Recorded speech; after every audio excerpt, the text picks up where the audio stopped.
Hey, friends. Welcome to the Divorce Clarity Studio on WGSN-DB, Going Solo Network Radio, Podcasts, and TV. I'm your host, Lisa Lisser, CEO and founder of LZL Coaching, a boutique coaching firm focused on divorce, relationships, and life transitions. The Divorce Clarity Studio is designed to give you a divorce clarity practice. My work is focused on helping you move from a fear-based reaction to a clarity-informed decision. And like many of you, my life has been shaped by many chapters. I've been an attorney, a nonprofit leader, a Jewish educator, a spiritual counselor, a mom, and yes, someone who has navigated the turbulent waters of divorce. Looking back, I can see how each chapter quietly shaped how I accompany people through life's most profound transitions. I created this Divorce Clarity Studio because I believe divorce is about so much more than a legal process. It's about identity and relationships, parenting, money, healing, and discovering who you are underneath it all. Each episode is an opportunity to pause, learn, and get curious. I speak with professionals dedicated to making divorce more manageable and address the issues that are keeping you up at night. So whether you're considering divorce in the middle of the process, learning to co-parent, or rebuilding your life afterward, my hope is simple, that you'll leave each conversation feeling a little less alone, a little more grounded, and a little more confident in taking your next clarity-informed step. Today, our show is titled Processing Divorce Grief. My guest is Karen Omand, a divorce and grief specialist who helps people navigate the emotional chaos of major life transitions with clarity and calm.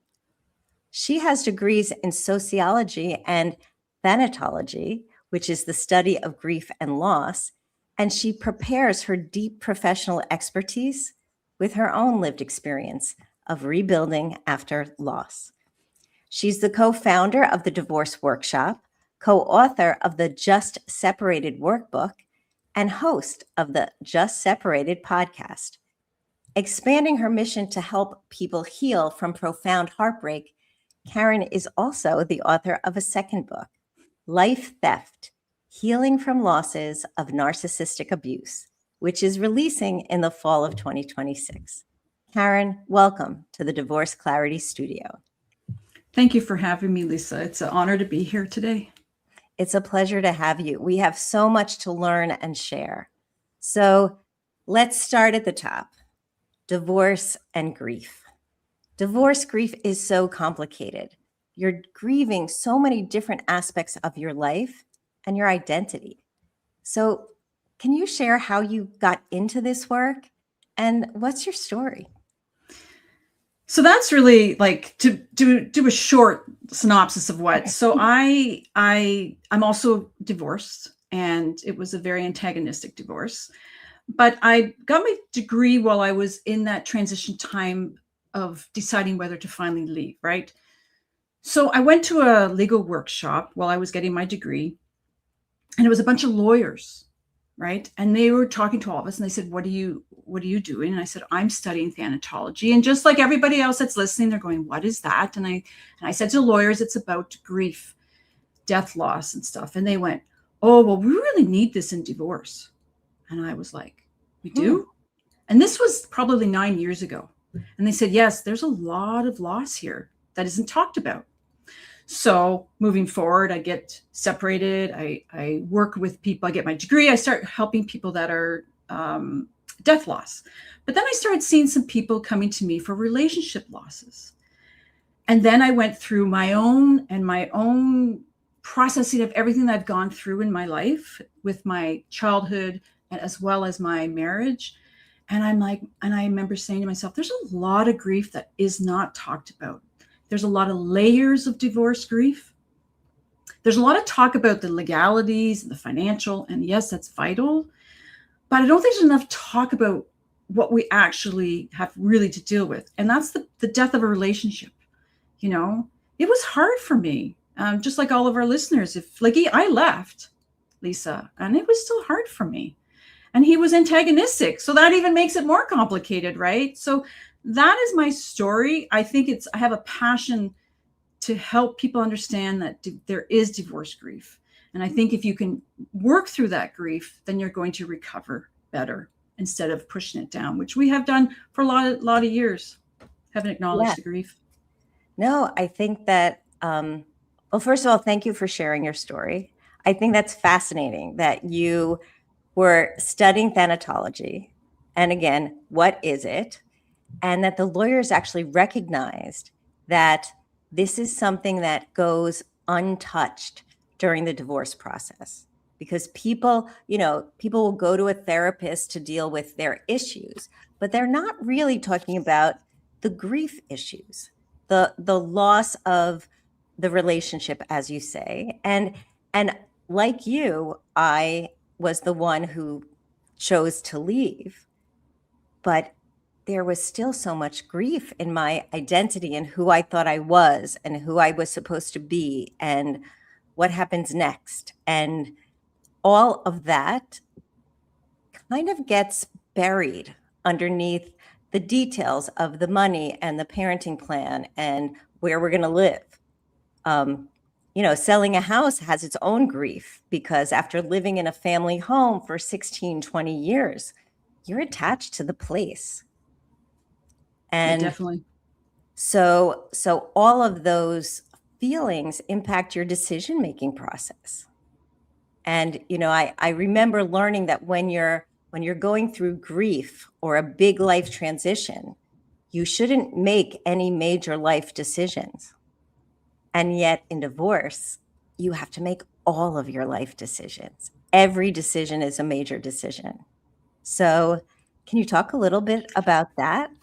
Yeah. So in regular, like death loss, there's a lot of, we call it the brain fog, right? So it's cognitively, you're fuzzy, right? So because you're bottom heavy, which means, your amygdala's firing off, your brainstem. I call it the little almond there, right? If anyone knows the brain. And so because we're in the stress response, right? Well, grief is a stress response, right? So basically our cognitive gets fuzzy, and a lot of the grievers will say, oh, I feel like I'm going crazy. So what you just said, right? We're like, you have to make all these decisions and you're going through all this overwhelm. Your stress response is so high already. And that's what makes it so much harder. So people are like, I have to, you're going to the lawyers, or you're going to the mediator, you're going to a financial advisor. Do you sell the house? Can you afford the house? Like all these things come at you and you're not even able to think clearly, right? And part of it is trauma, obviously, especially if you've had complex or, chronic trauma. But there's also this grief component, right? That it's like, that's so overwhelming, right? So it is such a hard thing. And I was there. You have to make all these decisions, but you're not even able. And for grief, like for death loss, we will give them time, right? You have time, right? But in divorce world, it's like time is not as allowed, it seems to be, right? Like I hear a lot of people say, like, take a pause. Yes, it's great to take a pause, but sometimes you need a lot longer than what the legal or what society will give you, right? Because we want you to move forward, right? So there is that grief component. It's one of the symptoms of grief is the cognitive will be offline. So if people are aware that they feel foggy or fuzzy or missing things, like misplacing things, you're not going crazy. It's a stress response. It's also a grief response. Yeah, that's so good to know because, people come to me when they're in that fog, and we describe it as divorce fog. And we think about it as an intellectual thing, right? There's just so many neurons shooting off that we can't think straight. But we're also dealing with loss. So if grief is part of what's causing the fog, then we have to acknowledge the grief. Yeah, we have to acknowledge first, depending on like, if you are going through a toxic or antagonistic type of divorce, you probably have trauma, and you have to address the trauma and feel safe, be surrounded by safe people, therapy or whatever. I noticed that the grief will come in after the body settles a bit, and then all of a sudden you can be overwhelmed with grief as well. Remember, another thing I want to mention is everybody is so unique in their grief. How you grieve is different than how I grieve. How you cope, how I cope. There's no book on how, like, that you grieve this way and that way and this way. Everybody's totally different. And I think if you understand that, well, why am I grieving like this? Well, that's just how you grieve. And sometimes family or society will judge how you are grieving, like how you're accepting. Well, you seem very cold. You didn't care about the marriage much. Well, it's just the way that you may be grieving, right? I can talk a little bit about that, the different styles of grieving, if you'd like. Right. Well, we can go there, but I think next, because one thing you said, which is really fascinating, is there's no book on how we grieve. And yet, when people study grief or read about grief, we read about the 5 stages of grief that was identified by Elizabeth Kubler-Ross, I think back in the 90s. And that there are these 5 stages of grief and everyone goes through them, everyone. And what does that really mean? I'd love you to share your understanding of it and what's real and what maybe isn't. So Kubler-Ross is a pioneer, one of the many in the anthology world, though. Like, we have quite a few. The reason why she did 5 stages is because it was her end of life, right? It was kind of more, she never really wanted it for the grief side. And I think it just kind of took off. Remember, our brains like stages, right? We like, okay, I'm in that anger stage. No, wait, I'm denial stage. Then we feel more in control, and grief is not controllable. It can be very unconscious at moments. I'm sure if anyone's listening, you've lost someone, or you've gone through a divorce, you've been somewhere and all of a sudden you start crying or you start getting upset about something, and that's triggering, right? Because that's how grief is. It comes and it goes. It can be really heavy. So we learn more about integration rather than 5 stages. So it's called a dual process model, and it's by Strobe and Schredt, I think, if I said that right. So you have loss orientated on one side, restorative orientation on the other side. And if you can see this big U, and we bing, bing, bing between loss, restorative, loss, restorative. At the beginning, we're always more on the loss, but we go restorative. We go for a walk, right? So that's kind of the model that I use more is the dual process model, plus integrating. So the grief stays kind of the same in a way, and you grow out of the grief. So it's not like we get through the 5 stages and it's like, okay, we're done, right? Because that's another thing I want to say is there's no closure. There's absolutely no closure. Again, society likes closure. Okay, we're done. Everything's closed. Then we move on, right? Well, you're divorced. I'm divorced. Is it closed off fully? Like, it's, it may be 2%. It may not be like it was, but it's definitely, especially if you have children, it's never fully closed off, right? So we have to be mindful about calling closure in 5 stages. So that's the way and I know what's frustrating for me is it's still being taught. Like, I still think I hear it all the time. And we were just taught really heavy that it's more about integrating all these waves rather than thinking they're stages. Yeah, I think that really is much more representative and reflective of real experiences, real emotional experiences, because, there is no closure to an emotion. There may be ease, or you build a relationship with your loss so that you can function differently. But the loss is part of you. And so it's part of your life. I was once speaking to a friend who lost their son to suicide. And it was years later, and someone else in our lives committed suicide. And it was very heavy. And I said, that must have brought so much back. And she said to me, it was never gone. And I felt bad that I made a presumption, because I can't imagine, not understanding what she was going through, but also carrying the loss with her every day. And it's a different loss, but as a divorced person, I will always be a divorced person.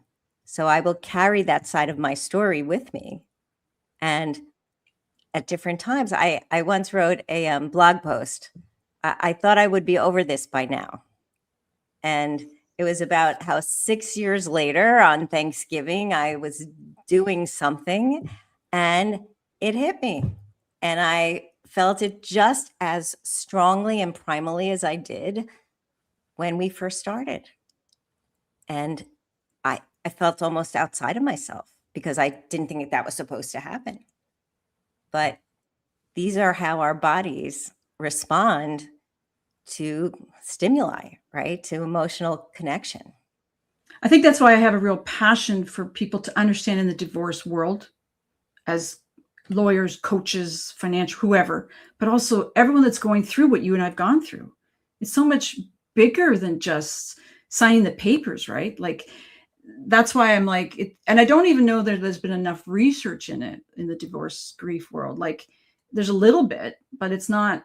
I think that's why it needs to be more aware, because I think if you understood when you went through that okay, I understand what's going on. When we have awareness, we do so much better, right? Like, we need the tools, but at least we have some awareness of what's going on, because sometimes you can be like, what is going on with me? Like, I had the same experience where I'm like, but I left him. So why is this so confusing, right? Well, because one is our attachment systems were wired so long together, right? We're physiologically, neurologically attached. That's the attachment system, right? So even if you left, you're still wired together, right? So that's why other symptoms can come up, like physiologically. A lot of times grievers for divorce and death loss can get very sick, right? Because their immune systems the stress levels, like we talked about before, but also they can get very sick. We talked about another one I wanted to bring up quick is just spirituality, right? I've had people where they're like, if they have great faith, they're like, well, why am I going through this? Like, so spiritually they can be questioning that, right? Like, that's something that doesn't come up a lot. I don't hear a lot of people talking about the spiritual issues when divorced, right? So yeah. And that's the place where I often sit, like the spirituality of divorce, like connecting to our inner, like that inner core is part of what connects us to a higher power, if that's how we see spirituality. But it's also about meaning. Spirituality is about meaning, and we are meaning-making machines. So everything means something else, so that if I'm all of a sudden feeling loss or grief after a number of years, and it's kind of related to my divorce, I'm like, what does this mean? What does this mean about me? Am I not okay because I'm still thinking about that thing? And you're just being you, right? That's how you process this experience of divorce, which is a loss that is, as I mentioned earlier, so many levels of loss. Yeah, I call them layers of losses. They're intangible. Tangible, it's the mouse. We can pick them up. We can material. Intangible, like we've talked about, identity, safety. Think about all these intangible things. I can't think of any more on my top of my head, but all the ones that you can't touch them, those are many losses. Does society acknowledge those losses? Not really. Not a lot. I think we have a lot of the divorce world talks about the future loss. Yes, that's one thing, but there's so many, as you said, so many other layers of that aren't really acknowledged. And you have to deal with that. Another thing is you have to deal with that a lot on your own, right? Yeah. And that's what makes it hard. Yeah, it makes it really hard. This is an amazing conversation. We're about halfway through. So we're going to take a quick 30-second break for a word from our sponsor, and we'll be back with Karen Omand.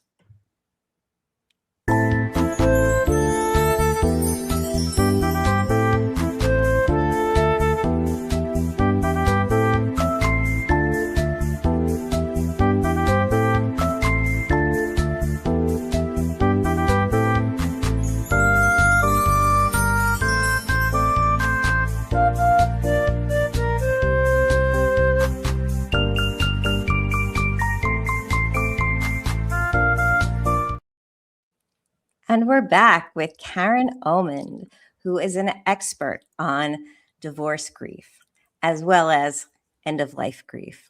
So what I wanted to talk about a little more, and you raised it earlier, were the ways that grief can show up in our lives, in our body. What are, you identify 6 symptoms of grief. So can you tell us more about that? Let me talk about all 6. So behaviorally is one, or behaviors change. A lot of us become isolated. I became a bit isolated. I had one client who wouldn't talk about it at all. So they just stayed in their townhouse and wouldn't talk, like they just isolated. So it's behaviorally. Or another one where they talk about it all the time. I'm just saying, so our behaviors can change. We talked about spiritually already, right? Those that can change, especially with people who have strong faith, or even just some faith, like just questioning, right? Why me type of thing. Socially, which is pretty well known, right? Like the social circles change, people that you expect. I often do an exercise with people where it's a big circle, and I'll say arrows of who supported you and arrows who haven't. And they'll notice that the ones that they thought that were going to support them are not the ones, and the ones that you would have never thought are the ones who's supporting you. And they go, wow. So socially and cognitively, we talked about, right? We can be a bit fuzzy, foggy. And then physically and physiologically too, we talked about, we're wired neurologically, right? And so, and physiologically, right? So I got really, I don't know about you, but after I got, during and after, I got very upset digestive system. I lost a lot of weight. Some people get headaches, however it shows up, right? For you physically. And the last one, of course, is the big one everyone knows, is emotionally, right? Like how it shows up. There are 2 different types of grieving styles. So there's intuitive and instrumental. And intuitive they show their emotions. They seek support. And instrumental are more the thinkers. They think their way through it. They do things. Generally, a lot of us sway between the 2, right? We generally we used to say men are such doers, right? And they are. They're more they fix things when something's bad going on, or they go get coffee, or they want to do things, right? But they do sway to the intuitive, and women generally more so, but it's depending on the person, right? We're all different. They show more intuitive, right? Where they're more showing they need the support, they seek support. And so if a family system, even with the kids, can understand how everybody's so unique and different, it can make the process of understanding each other better and easier. Does that make sense? I think it does, but I think that people don't really talk about it. So they're not understanding each other. Like everyone is having a different way of responding to the divorce, and no one is connecting it necessarily to the moment or the things that they are sharing. They're looking at what, well, this child seems to be doing great and that child is not. So what's the difference? And what, how do we address it? And maybe this one is just more demonstrative and this one is holding everything in. So they're having a divorce grief experience, but it just looks different. Yeah, and with children too, especially, you should really watch for certain other types of behaviors, right? Like regressing or anger or dropped grades. I mean, I've studied children, but with grief, but seek support if you find that your kids are, changing behaviors a lot. Watch for behavior, and teenagers are fun with it. Yeah, mine were teenagers. So they were like off doing their own thing. And I think they did a lot more drugs than I thought they were doing.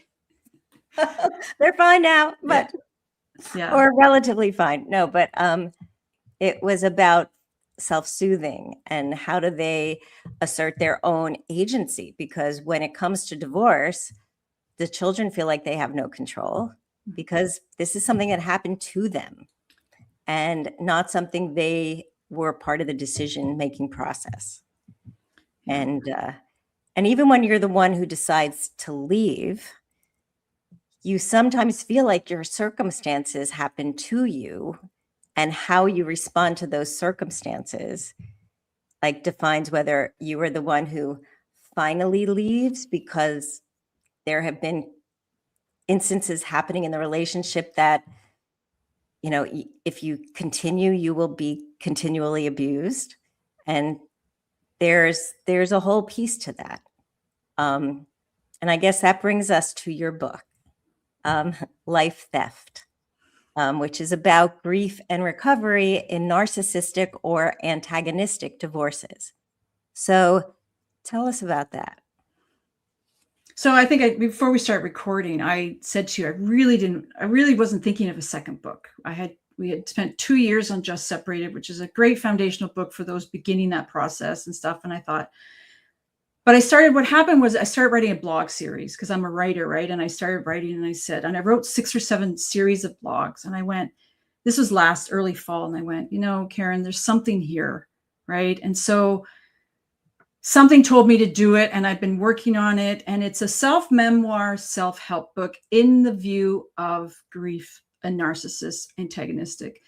Because as I said throughout this podcast, I don't think it's talked about enough. So I made a 4-room model, which it's kind of my life in the last 8 years that it's been kind of all worked up to this point. And then the 4 rooms, it's the ghost room, the truth room, the living room, and the grief gallery. And this is to help people figure out where they are in this journey. And my whole point is we oscillate between all these rooms all the time. Remember, there's no stages, right? So that's where I get that from, right? So the ghost room is that complex post-traumatic stress disorder, which a lot of us, I had it as well. And every time I'd get a legal letter or a text, my body would go, and I call it the thunder. I don't want to do it, but I call it the thunderclap, where like, when you're in a car and you almost hit somebody and you can feel that surge. Well, yeah. It's almost the same if you've been in an abusive relationship, it's almost the same feeling. It's like, and you can be hyper, which is the hypervigilant, or you can be hypo, right? Which is as we talked about before, that depressed type of thing. And I call that the gray room.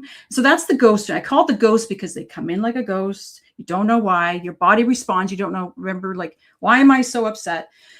So that's the ghost room. And I talk about that. And then we go to the mirror, the truth room. It's a mirror. And the truth room is what we call radical acceptance or radical awareness. We have to start facing the truth of what we were in.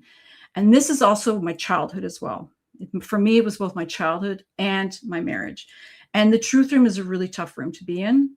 So I remember over these 8 years, I kind of would lean in and go, I don't want to. I lean in. I don't know. No way was he that bad. I don't want to. So I don't know if any of your listeners, but it's like, I hate this room, but I had to face this room, radical awareness, radical acceptance. So this is called the mirror. And then when you start facing that, where do you think you sometimes go? Into the grief gallery, because you're like, oh, like I lost, like I used to go around, and I said this on another podcast, I used to go around saying, I feel like I've done a jail sentence of assault. Yeah, I spent that much time. It's my time. It was my precious time that I lost. When I've realized everything I put up with for all those years, I went, we've all heard it. You can never unsee this, right? So the grief gallery was one that I keep revisiting even now, right? It's not as heavy. And then there's a living room. Now, of course, we all go in the living room, right? But we go around all 4 of them, because even now, like I'm 9 years post, but sometimes I'm even in the ghost room sometimes, not as much anymore because I've worked on that, but I still sometimes go, the radical set, I go to the truth room going, yeah, that's what it was though. Like now I've gotten to the point where, yep, this really happened. But even writing this book, I was like, he wasn't that bad. And then I write it, I'm like, oh yeah. Yeah. So that happened. Yeah. That happened. So it helps, it helps people figure out, and you want to be in the living room. I also want to make note that you can't go through any of these oscillations and just stick in the living room. You have to work through all of it. Then you can sit in the living room, and then you want the door out, which is like the post-traumatic stress growth, which is what, you're doing, being this on this TV show you do and me doing what I do. It's growth, right? So that's my passion of this book. I just wanted to help others to kind of understand themselves better. That's really amazing. I mean, I love the imagery of the rooms, of the 4 rooms, because it gives you almost permission to just travel throughout your house, right? Like I think about it, like every day I am in different rooms of my house and they have different purposes for me. And I try and maybe touch each room every day just because this is my place. And I may not stay in any one room for a long period of time, but I want to just touch base. And part of having different rooms for grief, for divorce processing, is that it is a process, right? It's a journey. We walk in and out. Sometimes we stay longer than we may want, but we might need that time. And the mirror room is so hard because that's when we have to acknowledge this really happened to me. And I have clients who come in and they're in deep shame. I didn't know my financial story. Like, he kept everything from me. Well, he did. And now it's your opportunity to start gaining agency, right? Like, it happened. It's a hard thing to acknowledge.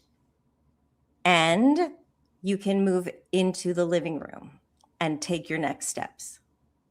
So, I'm watching you nodding your head. And for me, I have a lot of clients who come in and they're full of shame about not knowing their financial story and letting him do all of it. And usually it's the men. It's who is the CFO of the family. And what information did they not give you, and you felt okay with it, or you didn't feel okay with it, but you didn't know how to get what you needed. And well, also, Lisa, I was exact same situation. Even if I protested, what would have happened anyways? Yeah. I would have been projected. It would have been blamed. It would have been shifted. You don't trust me. You don't know what I'm doing. And so that cycle would be repeat like a washing machine, right? So he would do something financially. And if I didn't agree or want to talk about it, well, I got that, like, I'm the financial person. You're not. Exactly. So I don't know if that resonates with anybody else, but you have to practice self-compassion there, because I tried so hard. And I put this in the book. I felt like I did a university course for this person. I tried so hard to rationalize. I tried so hard to, make him feel like, okay, this is how relationships are supposed to look. And I'm not even from my family was pretty difficult. And here I was trying to help heal him. I gave everything. Right. And so I understand your clients, because I was like that too. Yeah. And I lived it too. And we are smart women, right? Who feel like, how could we have given away this power? But in many ways, we didn't have a choice. Like, one of the first therapists I saw doing marriage counseling, she saw us separately and talked about the money. And I'm like, but he did everything. And she said, how could you let him? And she really shamed me. And I felt so hurt, and it made me feel even smaller. It just reinforced that trauma. And so I tell my clients, look, yes, you might feel like you could have done it differently, but this is where we are. So let's take it from here. I have no judgment. This happens to a lot of people. You are not alone. You are not the only person who fell for this. And every time you ask questions, you got the same response. So it also makes it less likely you're going to ask questions the next time. I think it's pretty common that we feel, especially at the beginning of this divorce process, I remember saying to my therapist, I said, I can't believe, and my marriage was terrible. It was some good parts, but a lot of it was not good. And I'm like, I can't believe I'm going to be divorced. Meanwhile, I chose it. She goes, and the rest of the 50% of the world. Yeah. Oh, right. So we feel so alone at the beginning, but really there's so many of us, and that kind of makes you a little less like, okay, so I'm not really alone. There are other people out here doing the same, going through the same thing. And the same thing with the finances. You know how many grievers, death and divorce, have said the same thing to me about the money? Very smart women, and it's the same story. So know that Lisa and I were out there. We've been there. We understand. Yeah. And what we are trying to do, what I try to do, is I give you back your agency. Is I give you permission to do it for yourself now, because now you're setting the foundation for what's going to be the next chapter of your life, your new identity. And I will also share that the first 5 years post-divorce, I let someone else manage my money, and I was like figuring he'd take care of me. And it came to a point where I realized that wasn't happening. I had to get more involved. And that's where I am now. And actually, by being more involved, I've been able to understand how the money works and how it can grow. How, like I've learned so much that I thought was, you know what, I don't need to do math, right? Like that's another gender stereotype that I grew up with, and it was what it was. It's pretty common. It's very common. But this conversation is so rich, and I really want to thank you. We are at the end of time, but I want to ask you, Karen, what would be, that one takeaway you'd like people who are experiencing divorce loss to take away? I always say this though, but we've talked about the symptoms. We've talked about that. If you're feeling it and you're in a safe place, I need you to start leaning in. Once we start leaning in, then we can start healing. We tend to avoid, a lot of grievers avoid, and that's okay. I don't mind for a little while, but we do have to lean in. So lean in when you can. I don't even mind if it happens in front of your kids, even if you tear up a little bit, you can say to your kids, especially if they're young, you say, Mom's just sad. Dad's just sad. I don't want you hysterical, but it's okay to show some emotion. They have to understand that this is sad too. It's not just financial. It's not just legal. It is sad. And they need to put a name on that and lean in. Yeah. And feel what you're feeling. I mean, I think that's what leaning in is. Like, you are allowed to have feelings. And you may have been in a situation where someone always told you that you were too sensitive, or, get a thicker skin, and you're not supposed to feel your feelings, or you are over dramatic. But feelings are real. And those words are all words designed to diminish. So what we're saying and what Karen is teaching is that grief is a real physical, emotional, mental experience. And we need to go through it so that we can grow on the other side. And I'm not saying get over it. I'm saying go through it so that we can learn to live with it and grow from there. Yeah, integrate. Thank you. Yes. Thanks so much, Karen. Can you tell my audience how they can find you? So I'm on www.workshop.ca. It's right there. I also have Just Separated podcast, which Lisa's podcast is coming out soon. And I have the Just Separated Workbook, which is already on Amazon. And Life Theft's coming out in October. I hope that helps a lot of people. I'm trying to think what else. And I'm Substack too, if anyone's on Substack, if they like to read blogs and stuff. So that is so great. Thanks so much. I'm sure I will have you on again after the book comes out, because I can't wait to read it. And I want to read the Just Separated Workbook also, because that is the kind of thing that is a huge positive resource for people going through divorce. So thanks again. And till next time on the Divorce Clarity Studio.